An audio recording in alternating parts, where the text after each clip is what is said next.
We are in the northernmost area of what is the Dio Navarra. Right there, behind the Perdón mountain, we have the region of Pamplona, from where we receive more Atlantic influence.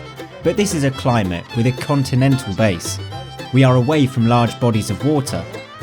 And yes, it is true that the Mediterranean climate is a bit far away. But hey, some years we can also have a Mediterranean influence. It is basically a continental climate with Atlantic or Mediterranean influence, depending on the year. It's a warm climate, very hot in the summer. What level of precipitation? Well, we can go from 1,000 litres to 600 or 500. We are on a terrain that is absolutely original, fantastic and unique. We are in the area of El Yasal here in Tirapu, in the subzone Valdezarbe inside the Navarra Dio, and it's a chalk deposit. What we have here is a large chalk deposit with little soil but with a lot of limestone, stones, small pieces of calcareous chalk. In the past, they came to collect materials to make lime for construction houses. This is good. It is a very special soil that gives special character to the wine.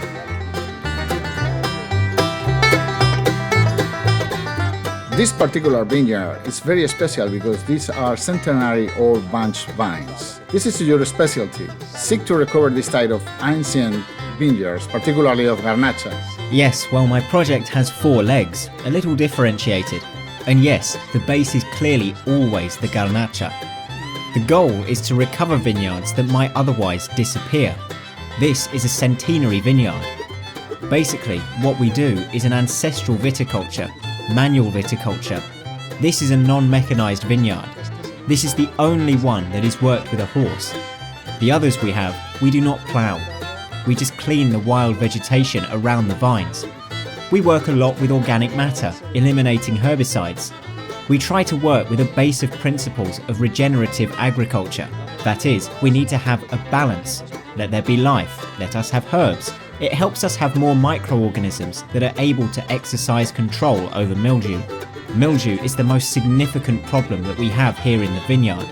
Because there is grass, it means there will also be insects. If you have many different types of insects, they all control each other. The spider cannot prevail, for example. Well, that's a bit the base, the balance on the ground, in the environment. And then that Garnacha that has been disappearing, because now there are more plantings of Tempranillo, for example, even Cabernet Sauvignon and Merlot. That Garnacha that has been disappearing, the few of those that survive, that you are recovering, are the old ones, those who are many years old. That is correct. It should be noted that a vineyard is not good because it is old. That is, you always have to work, see the fruit, check, and see the results, right? But it is true that after a certain age, the Garnacha reduces its yield a bit, its production.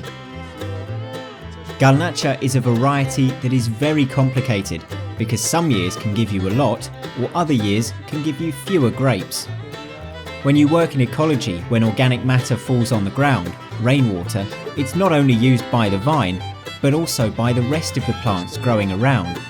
Herbs consume it, making it reduce the unit yield per vine, per kilo, leading to more concentrated berries, ones that are more aromatic, more terroir. It helps to reflect the terroir. Okay, well, we are in Cizo Menor, very close to downtown Pamplona. We have already left the Valdezarbe area. That is to say that the wines that I make here do not belong to the Dio, although they are made with grapes from the Dio Navarra. It is the same philosophy that in the field, which is what we try to do. We work manually without mechanical means. Minimal intervention in the cellar. It is exactly the same. That is, we work with indigenous yeast and bacteria when they do the malolactic conversion, with many years that the wines do not experience this malolactic conversion. Sometimes the Garnacha with 14.5% alcohol with a pH of 3.3 becomes a medium hostile to the malolactic bacteria, and we sometimes don't get it done. That ends up reinforcing a little the profile of the wine, and so it's not a problem. Here we work by gravity. I've already shown you where we put the grapes. and we add 10 to 20% whole clusters to the deposits. Whole grapes that we tread a little, looking for a semi-carbonic maceration, a gentle profile of fruit, and the texture and depth that's given by the stems. In some cases, we have reached 50% of whole clusters depending on the harvest. Rather short fermentations depending, but around 14 or 16 days. Well, there's no written rule. Well, we try to refrigerate a little, not too much, but we try not to extract too many things because we don't clarify or filter the wine. To not filter or clarify, you have to extract little. If you get a lot of colour, a lot of tannin, a lot of things that you are going to have to do aren't true to nature. Normally, the aging in barrels takes usually 10 to 12 months. Always barrels of 500 litres. The Garnacha is a variety that in principle is elegant, with fine tannins. That is, we cannot give new wood in excess. You have to measure the amounts of wood accurately.